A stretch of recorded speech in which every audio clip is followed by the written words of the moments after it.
Donc, troisième partie, là, je vais vous parler de la façon dont on a mis en valeur le domaine du tilleul. Donc, le domaine du tilleul, c'est quoi? C'est en fait un domaine qui fait 12 hectares, qui est situé à Masquières, dans le Lot-et-Garonne, et qui nous a été mis à disposition par un contributeur, donc quelqu'un qui suivait le projet et qui était attentif au moment où, courant 2015, on s'est dit, ben voilà, on a fait des tours, on fait du vélo, mais là, on a vraiment besoin d'un lieu pour commencer à s'incarner quelque part et à mettre des premières briques de ce qu'on voulait construire. Donc, cette personne, elle nous a proposé d'utiliser, elle nous a loué son domaine pour un tarif assez modique. Donc, on a eu ce lieu à partir d'octobre 2015. On a commencé à y développer nos activités.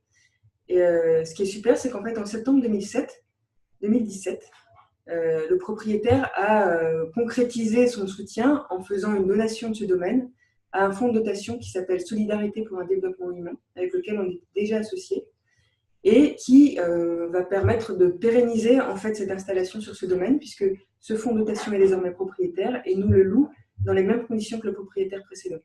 Finalement, nous, ça nous arrange parce qu'on n'avait pas spécialement envie d'être propriétaire, et ce fonds de dotation, il est là finalement pour garantir que nous allons avoir bien l'usage de ce domaine, mais pas pour en faire n'importe quoi, pour continuer à en faire un lieu d'expérimentation, pour créer des modes de vie et de production qui soient plus résilients et un modèle économique qui soit plus collaboratif et qui aille dans le sens finalement des valeurs qu'on veut promouvoir.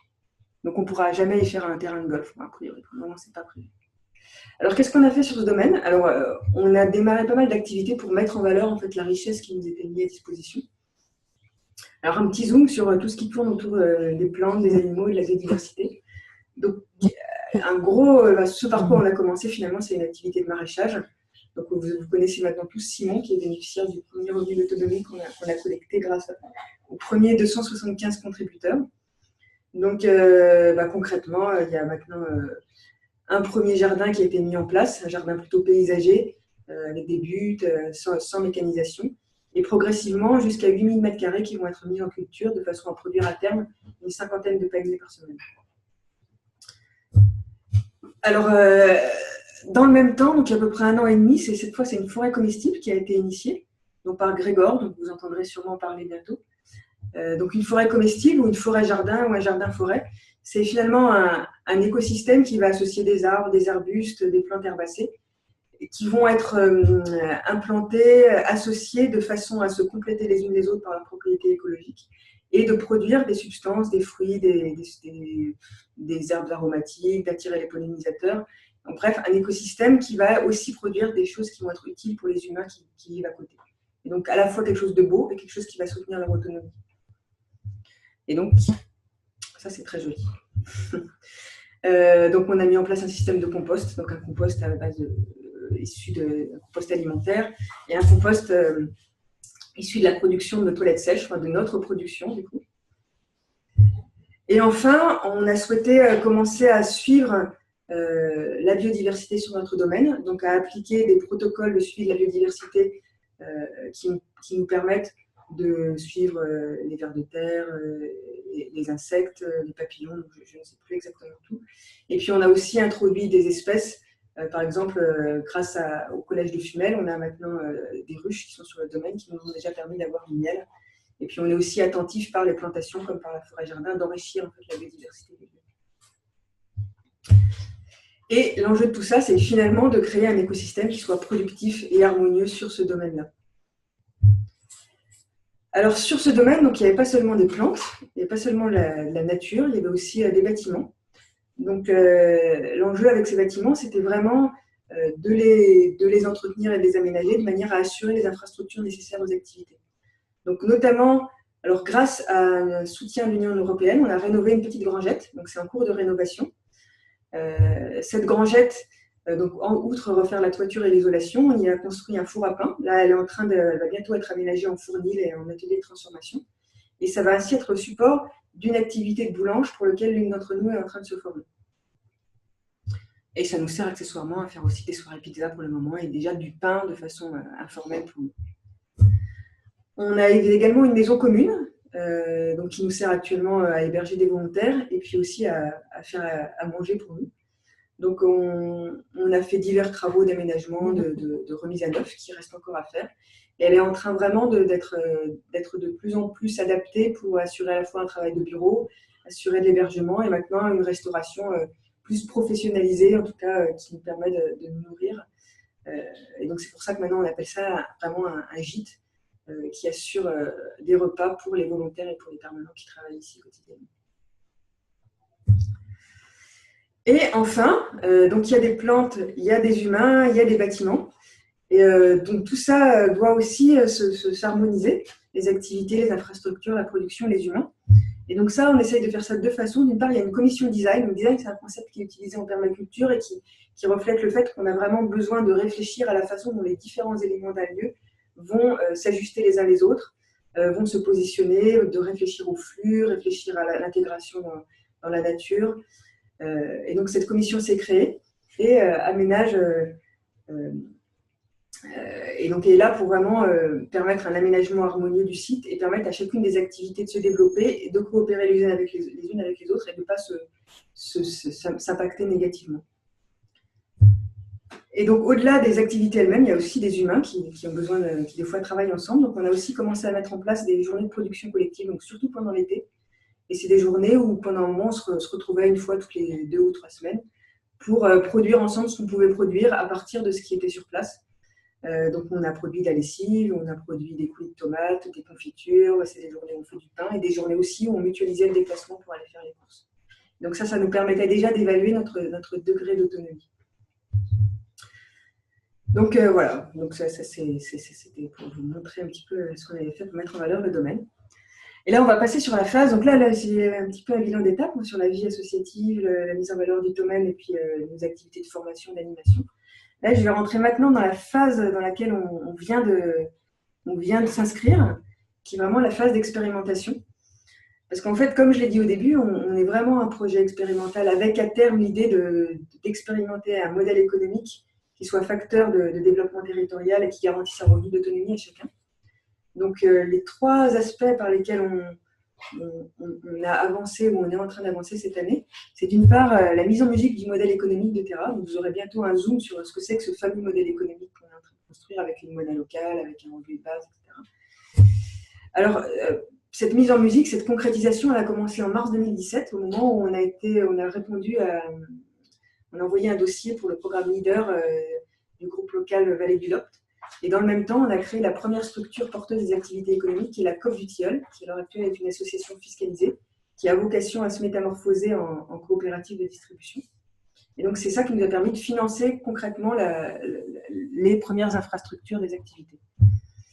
À l'été 2017, on a mis en place un jeu, en fait un plateau, pour essayer que chacun puisse s'approprier ce modèle économique, donc mieux comprendre quelle structure juridique devait être mise en place, mieux comprendre comment notre production allait être valorisée, mieux comprendre d'où venait la monnaie, où est-ce qu'elle circulait, où se situait le travail de chacun. Et à partir de l'automne, chacun a aussi commencé à se positionner pour essayer de définir quel allait être son projet individuel qui était susceptible de produire de la richesse et à terme donc, des revenus collectivement distribués sous forme de revenus d'autonomie. Donc cette étape de 2017, là, elle est vraiment en train de porter ses fruits maintenant au printemps 2018. En effet, avec tout ce travail préparatoire, on a pu, juste avant l'Assemblée générale, donc en avril, se réunir tous ensemble et à partir de toutes les activités qui avaient été initiées ou qui étaient projetées par chacun, prioriser celles qui étaient, selon nous, d'utilité commune maintenant, c'est-à-dire qui étaient les plus susceptibles de générer de la richesse qui allait ensuite entraîner les autres. Donc on en parlera plus tard, hein, c'est la boulange, le maraîchage, les activités plus de gestion. Donc, ces activités ont été priorisées. On a voté un budget qui permettait de les financer, en tout cas pour réfléchir à la fois à financer un revenu pour ces porteurs et aussi les investissements. Et là, maintenant, donc actuellement, on a lancé officiellement le 21 juin le financement des premiers revenus d'autonomie. Donc, c'est les revenus qui seront les revenus des porteurs de ces activités communes et qui leur permettront de les développer sereinement. En effet, on est tous bénévoles depuis le début du projet. Et en fait, l'idée de ce revenu qui va être versé inconditionnellement au résultat finalement qu'ils attendent, ça va leur permettre de s'investir pleinement dans ces activités utiles sur lesquelles qu'ils ont choisi en fait, qu'ils ont choisi depuis qu'ils sont là. Donc voilà, donc ça vous rappelle qu'actuellement on est vraiment dans cette phase de financement où on cherche à financer en gros une dizaine de revenus de base en monnaie citoyenne locale pour soutenir les activités de jardin-forêt, épicerie, boulange, maintenance, compostage, etc. Alors, donc le modèle économique, c'est une chose. Un autre aspect de Terra, en fait, qui finalement était peut-être moins visible, c'est vraiment aussi en train de prendre forme. Donc, je vous ai dit tout à l'heure qu'en 2017, on s'était formé à l'éco-construction, à l'autonomie énergétique, à l'autonomie en eau.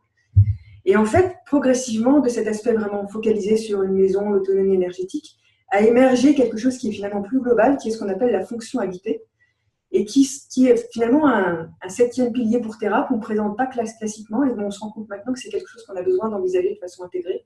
C'est-à-dire habiter, c'est pas seulement avoir une maison, c'est aussi s'inscrire sur le territoire, c'est aussi penser au flux, c'est aussi penser à l'aménagement urbain, c'est aussi penser aux relations avec la commune dans laquelle on s'installe.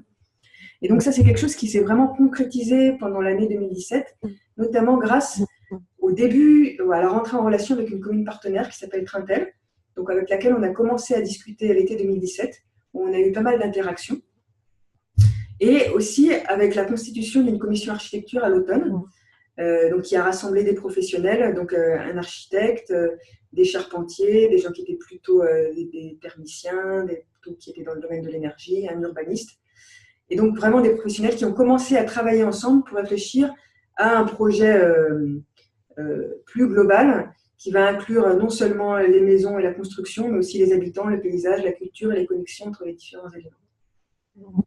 Et cette émergence de cette fonction avec une vision plus intégrée, elle a eu une première étape très importante qui a été réalisée tout récemment, donc le 16 juin, par le vote d'une résolution au Conseil municipal de Trintel qui nous permet vraiment, cette fois, de faire un pas pour la concrétisation de ce partenariat.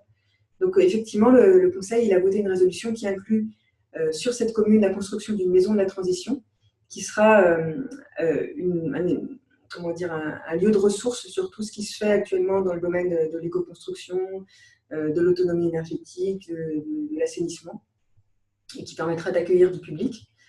Le projet il inclura la construction d'un centre de formation à l'éco-construction. Et enfin, dans un deuxième temps, la construction d'un quartier rural sur une parcelle qui actuellement appartient à la commune mais qui sera vendue à une structure juridique qu'on va construire et qui accueillera, donc sur une parcelle au bord du Lot, une quinzaine, 10 à 15 habitations pour 25 à 30 habitants. Donc, qui sera le premier quartier rural expérimental du projet Terra. Et enfin, donc le dernier aspect de l'expérimentation, donc là aussi je vous en ai parlé au début, donc on tient vraiment à se faire accompagner par un conseil scientifique qui va évaluer et apporter un regard extérieur sur le projet. Donc c'est quelque chose qui était déjà présent dès le début du projet, dès les premières formulations, on voulait qu'il y ait ce conseil scientifique. Donc en février 2017, on s'est fait accompagner, initié par Nadia et Patrice, qui sont du laboratoire Artemis, un laboratoire d'économie de la fonctionnalité et de la coopération. Donc globalement, en 2 mots, l'économie de la fonctionnalité et de la coopération, c'est l'idée de voir autrement en fait le fonctionnement économique en nous ciblant pas seulement, non sur une production de volume de biens ou de volume de services, mais en nous focalisant sur l'effet utile et les services que rend réellement la production qu'on est en train de faire et sur la façon dont ces services vont également avoir des effets négatifs ou positifs, ce qu'on appelle les externalités, sur d'autres acteurs du territoire. Donc ça permet de réfléchir ce qu'on fait à l'utilité de ce qu'on fait et aussi de s'inscrire dans une logique de coopération avec ce qui existe déjà. Donc j'en dis pas plus, c'est quelque chose de vraiment très très inspirant. Et donc grâce à ça, ils nous ont accompagnés toute l'année, donc ça nous a permis un peu d'éclairer, de conceptualiser ce qu'on faisait, de prendre un peu de recul et d'identifier que notre projet il avait pas mal d'enjeux, des enjeux environnementaux, juridiques, sociaux, de vraiment nous prendre un petit peu de hauteur. Et ça nous a permis aussi de commencer à mettre en place un premier dispositif d'évaluation qui était un dispositif d'évaluation des ressources immatérielles. C'est-à-dire, derrière ressources immatérielles, il a essayé il y a vraiment l'idée que ce sont des ressources, qu'on n'a pas que des ressources matérielles, qui sont de l'argent, de l'eau, du bois, mais aussi notre projet, il va marcher parce qu'on a des ressources immatérielles qui sont la confiance, qui sont nos compétences, qui sont notre santé. Et donc pour ça, on a besoin d'y être attentif et d'être attentif à tous les signaux qui nous disent « Ah là, il y a peut-être un problème de confiance », ou au contraire, là, ça montre qu'on est reconnu de notre territoire, ou là, il y a des gens dont la motivation baisse, et d'essayer de voir qu'est-ce qu'on fait avec tout ça. Et donc, ce travail a fini par aboutir à la constitution du premier conseil scientifique de Terra qui s'est réuni fin janvier 2018, donc qui a rassemblé des économistes, des philosophes, des ergonomes, agronomes, un architecte, donc des représentants de différentes disciplines et avec lesquels on a échangé pendant 2 jours et on a déjà commencé à voir tout ce que ça pouvait nous apporter en termes de retour et en termes de croisement des regards des uns et des autres. Donc maintenant, on est en train de constituer des groupes de travail plus spécifiques, un plutôt sur la dimension amitié, sur la dimension alimentée. On va essayer de rassembler, et sur la dimension de santé au travail, on va essayer de rassembler des experts et à la fois des acteurs. Et la prochaine étape, c'est faire le prochain conseil sera cette fois en janvier 2019. On pourra avoir un regard sur ce qui s'est passé là, pendant cet intervalle. Et donc, pour rappeler, tout ça, ça a été fait grâce aussi à un soutien de la région Nouvelle-Aquitaine, pour lequel on a été en 2016 lauréat de l'innovation sociale. Et donc, ce qui montre en fait l'aspect vraiment innovant de ce qu'on est en train de construire. Donc, je crois que j'ai fini. Je voulais quand même finir sur Shabada. En fait, Shabada, c'est notre chat en fait, qu'on avait pris au départ pour s'occuper des souris.